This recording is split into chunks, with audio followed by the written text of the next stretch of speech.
Welcome to the Success Podcast, where every week I will bring you a deep, rich, and clear understanding of why you are where you are now and how to bridge the gap to where you want to be. My name is Amila Kaye, and the podcast starts now.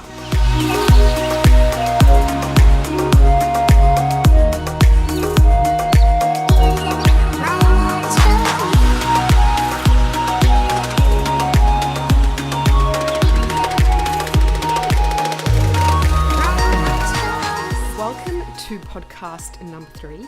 If you haven't already, click subscribe now so you never miss another episode. And in today's podcast, I will be talking to you about the 6 core needs. Now, these were created by Anthony Robbins, a renowned coach, author, and speaker, and I'll tell you more about the 6 core needs very soon.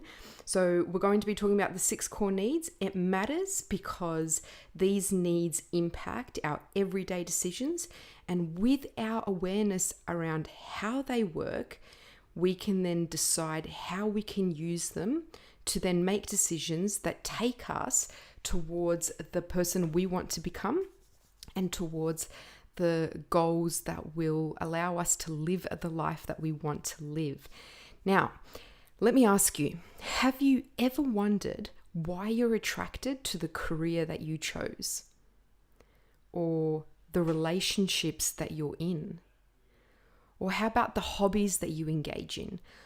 Or the decisions that you seem to make on a consistent basis? What's behind them? Now, according to Anthony Robbins, we have these 6 core needs that are fundamental to our success and happiness. So every single day we're seeking ways to fulfill these needs, and I think that being aware of them on a conscious level will allow us to make more conscious decisions around how we want to meet them. This way we can change, of course, what we do and how we do it to make sure it's beneficial to us. Now, these 6 core needs must be met. They're not optional. So it's up to us how we choose to meet them. Are we meeting them in a constructive or destructive way? Are we doing it in a way that is aligned with who we want to be as a person and the life we want to create for ourselves? Or are we doing it in a way that is taking us further away from who we want to be and, of course, then the life that we want to live? Now, there are 6 needs. The first 4 needs are the needs of the personality, and the last 2 needs are the needs of the spirit or the soul. Now, 2 key takeaways to be had from this podcast are to understand what 2 core needs drive you most, because out of all of them, you'll have the top 2 that I'll call the core drivers. So they drive you the most in your decisions before the others. And also to bring awareness as to how you're currently meeting your 6 needs, whether you're doing so in a sustainable and resourceful way or not. So here are the 6 core needs very briefly before we get into them in more detail. So first we have the need for certainty. This is about finding comfort, security, and certainty. The need for uncertainty, number 2. This is about variety, adventure, the element of surprise. This is where we release boredom and stagnation in our lives. Then 3, we have the need for significance. This is our feeling of importance, of being recognized and validated. 4, the need for connection and love. This is where we want to connect with people and we have a need to belong, to love and to be loved. Number 5, so this is when we go into the needs of the spirit or the soul, is the need for growth. This is where you're striving to learn, grow mentally, grow emotionally, and spiritually in many different ways throughout your life and the phases of your life. And then number 6, the second need of the soul or the spirit is the need for contribution. And here is where you're striving to contribute to something greater than yourself. This is all about adding value to other people's lives. Now, these needs not only tell us why we do what we do, they also tell us why we don't do the things we know we should be doing. Now, if we flood any one of these needs in any area of our life, we will be unhappy. Now, according to this model, the antidote to unhappiness is to satisfy the need that is paradoxical to it. So, if you are, for instance, let's take certainty and uncertainty as the first two needs. If you're feeling really bored with your life, that is feedback to you that your life is oversaturated in certainty and predictability. And the antidote, of course, is uncertainty. So some adventure, some spontaneous things. What needs to happen is, if you're feeling bored, is you need to shake up the routine to, of course, balance yourself out again. Now, you will find that each of these core needs can be met in one of two ways. They can be met resourcefully or unresourcefully, with above the line thinking or below the line thinking. It's to be at cause or to be at effect. The key is to be above the line and at cause with our life. Above the line thinking, below the line thinking, and being at cause or being at effect is the difference between someone who takes 100% responsibility for their life. So podcast number 1 was all about being above the line in your thinking, at being at cause and not below the line thinking or being at effect of our lives. So if you want to understand that a little bit more, please go and listen to podcast number 1, where you will really come to an understanding of the difference between above the line and below the line thinking. Now, given that we consciously or unconsciously meet these needs to varying degrees of success every single day, and that these needs influence every decision we make, I believe that they are important to understand so that we can notice them and we can fulfill them in sustainable ways that benefit us. So looking at number 1 now, the need for certainty. This means we are looking to feel safe and secure. Here, we value predictability. This certainty keeps anxiety, worry, and stress all in place, intact, under control, because we feel a sense of certainty and security that things are predictable. They're the same. There's no surprises. Now, the need for certainty is driven by our need to fulfill short-term pleasure, regardless of potential long-term pain that might be associated with it. This is where your comfort zone lives. And of course, why we feel safe in the comfort zone. What we've decided is the comfort zone. Now, people who are driven by the need to be certain, so if this is your main driver, certainty, you may engage in unsustainable and unresourceful ways of satisfying this need. Some examples are smoking. Procrastination is a huge one. Please say hey if you are known to procrastinate. Controlling other people through anger or threats. So parents that do this with their children, teachers who do this with their students, managers who do this with their workers. Controlling other people through anger or threats. A very big indication that you're driven by the need for certainty. These behaviors give you a sense of control and certainty in the present moment, of course, but they will probably lead to long-term pain if you don't correct the behavior. Now, people who are driven by certainty may find themselves, for example, staying in really toxic relationships or really crappy jobs for a very long time. You know, they just stick around and they stay even though they know it's no good. And they do this because even though it isn't good for them, they know this, and it's not good for those around them, they know this. However, they are very familiar and comfortable with it. So they find security in this situation because it's meeting their need for certainty. Because the alternative would be change. And change leads to uncertainty. And if you're driven by certainty, this is not what you are looking to do. You are not looking for uncertainty, and you're not looking for change. So people who engage in these behaviors, it could be a very strong indicator that they are driven by certainty. Now, of course, certainty can be met in a sustainable and resourceful way, such as having healthy routines, like a daily workout, daily meditation, healthy bedtime routines, people who plan out their days the night before, financial planning, so taking care of your financial well-being.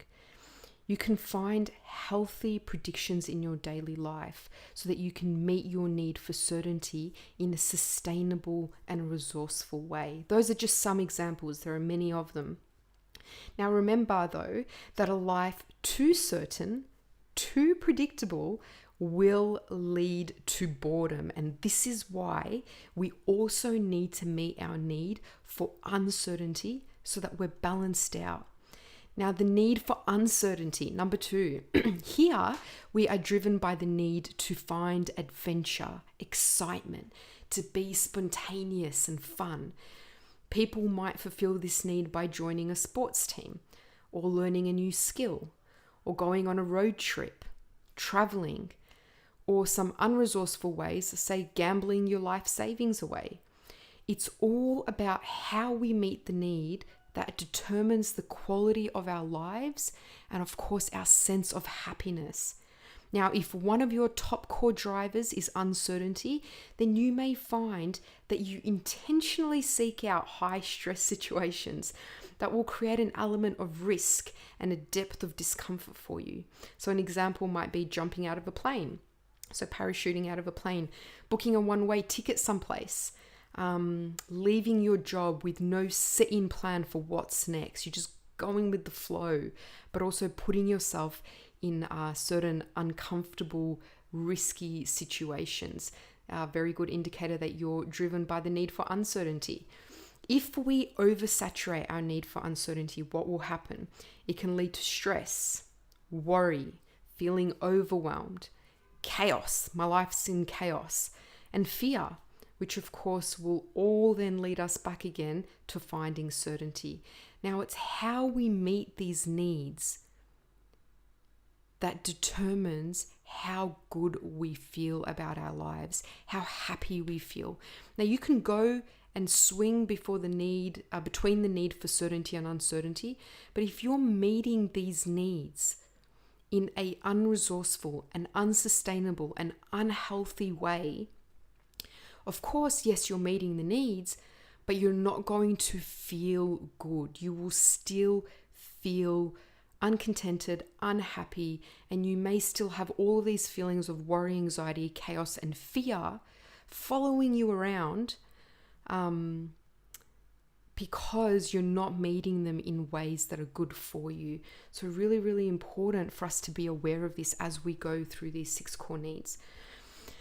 Now, the question to ask yourself throughout this podcast, and of course afterwards moving forward in your life, is write them down. The first one is, am I meeting this need in a sustainable and resourceful way? So that question again, am I meeting this need in a sustainable and resourceful way? Question number 2, is it giving me long-term pleasure, or is it giving me long-term pain? Alternatively, if it is giving me short-term pain, will it lead to long-term pleasure? If yes, then is that something worth pushing through in order to give yourself long-term pleasure? So thinking about that, Jim Rohn says, he says it in such a beautiful accent, and I would try to say it here. What does he say? Don't wish it were easier, wish that you were better. Don't wish for less problems, wish for more skills. Don't wish for less challenge, wish for more wisdom. Now, I don't know if I've done that any justice, but hearing his voice brings me so much joy because he's such an entertaining speaker. And this quote of his, I hear it in my mind a lot, and I hear it in that accent probably better, how we shouldn't wish that, things were easier. If we wish that we're better, then we can deal with the things in life easier. And we're always going to have problems. There is nobody in the world that is not confronted with problems. So instead of wishing that we had less problems, we should wish that we have more skills, gain more skills so that we can deal with the challenges of life. And also don't wish for less challenges. Wish that we are more wise and full of wisdom so that we know which ones are worth battling out and which ones are worth letting go. So that we know when to stand up and we also know when to sit down. So that we know when to speak and also the importance of sometimes not speaking. And for me, that all comes from this beautiful quote from him. So this takes us into the need for significance. So this is the third core need, and also still looking at the needs of the personality. Now, if we are driven by this need, we are always finding ways to feel important, to feel special, to feel worthy, and to feel accomplished. Now, ways that we can fulfill this need are setting goals and achieving them, learning a new skill and then showing it off. Fulfilling the need for significance helps you grow as a person because it urges you to be more and do more. So you have to grow as a result. Now, an unresourceful example of meeting this need is if you're a bully or if you want to feel important and so you're aggressive, rude, demeaning, and even abusive towards other people. All because you're trying to satisfy your need of importance and significance, that you have some sense of power. This all comes under this need for significance. Now, of course, significance can be met unresourcefully through anger, control, rebellion. If we're talking from the victim perspective all the time, poor me, this, poor me that, why me? Sharing sad stories is another big one. And of course, seeking attention and spotlight in a negative way. Now, if people are starved of significance, they can start to behave and often do behave in ways that are extreme, dangerous, and unresourceful just so that they can get this need met, especially if it's a core driver of theirs. Now, I hope that you are able to, and I trust that you're able to now see how these core needs exist, and also that we do need to meet them, and also that we have two of these needs that drive our decisions more than the others, and the importance of knowing them, because if we aren't aware of them, the decisions that we're making in our everyday life could be damaging us, hurting those around us, and definitely adding to creating a life that you don't think is ideal, or becoming a person that you definitely don't want to become. So how great to look at these things now before you're laying on your deathbed in regret, hoping that you could come back and have made a lot of different choices. So use this as an opportunity to start navigating and readjusting yourself so that you can be the person that you want to be, someone that you're proud of having been, to leave a positive impact on the world and those around you. Really, really important. Now, resourceful ways of meeting this need of importance and significance is the need to say, be a leader of yourself and other people. So being a leader is very important.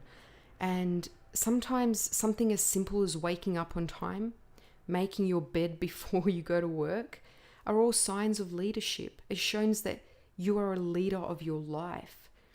Engaging in volunteer work, achieving a goal and then pursuing new ones, or mastering your passion, something that you love doing, whatever that thing is, become great at it. These are all positive ways of meeting this need. One of my favorite ways is to work on what you love most and get better at it. Refine your craft and then share it with the world. The fourth need of the personality, or the fourth core need, is the need for love and connection. Our need to build relationships and connections with people come from here. This is why we join clubs, get married, create families, create or start book clubs, spend time in nature, exercise with other people.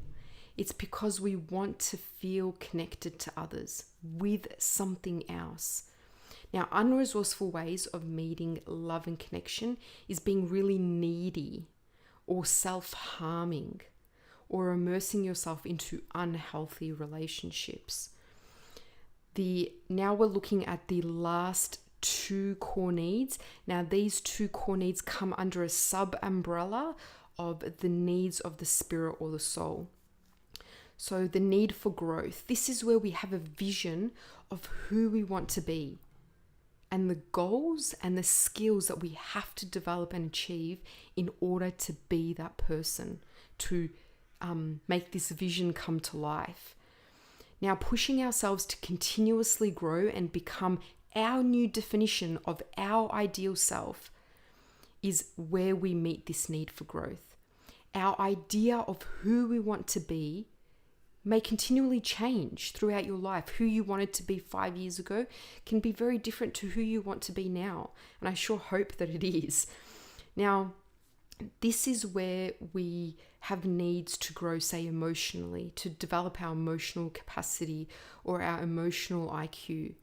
This is where we want to become more spiritual, to connect on a spiritual level with people, with our environment. This is where we want to grow financially, to be able to provide for our families, to be able to give to others because we're financially well off. This is where we want to grow physically, to take care of ourselves, to take care of our health and our bodies. And this is also where we want to grow intellectually. What have I learnt that's new today? What can I do differently tomorrow? And so all of these things come from the need to grow. Now, things that we might do that are very resourceful to meet this need is we might go on a yoga or meditation retreat. We might write a book. We might read books. We might start a podcast. You might set up a financial plan. You might start a new workout regime or a healthier diet. You might study a new topic. These are all ways that we can meet the need for growth. Now, growth is vital in our sense of content and happiness with life. What does nature teach us? Nature is constantly showing us that if we aren't green and growing, we're ripe and we're dying.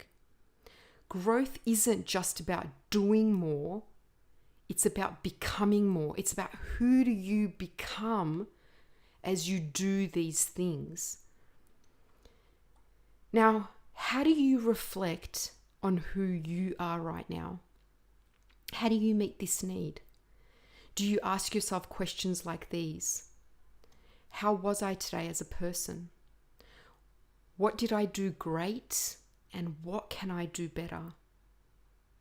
Did you seek out feedback from people around you? What are the consequences of how I behave today? Or what impact did I have on those around me? These are the type of questions that someone who is meeting the need for growth will ask themselves daily, definitely often. These questions are part of growth, and it's something we should always be asking ourselves in order to fulfill this need in a healthy way. Growth and contribution are not needs we must meet. I know I said at the beginning that the 6 core needs are needs we must meet. Yes, but growth and contribution are needs that our soul wants to meet. They're not needs that our personality really cares for. So these are the needs that if they aren't met and we're feeling something is missing, You feel like you've achieved all the things that you wanted to achieve in life. You got the job that you wanted. You got the body that you want. You live in a home that you want to live with. You got married to the person that you love. You have the beautiful children that you want to have. Yet there's that something missing, even though everything seems to be in order and you seem to be happy with your life. But there's that thing inside that's missing. Excuse me. And this is where growth and contribution come into play. Now, excuse me. The last core need is the need for contribution. This is where we strive to serve another person, something entirely outside of ourselves where we get no direct benefit for doing it. Now, it's not about doing charity and letting everyone on Facebook know about it or on the news or whatever other platform you want to use. That's significance. Contribution is about how you serve something or someone beyond yourself, and perhaps no one knows about it, so you can't get significance out of it. Now, these are acts of kindness, say to complete strangers, people maybe you've never met, people who may not even know it was you who helped. Here, it's about doing something that gives us short-term and long-term pleasure because it's good for us and it's good for other people. If you are able to find a way that fulfills all of these 6 core needs that I just told you about, in a high quality manner that is resourceful and sustainable, meaning you can do it for a long period of time, you will lead a life of happiness and joy.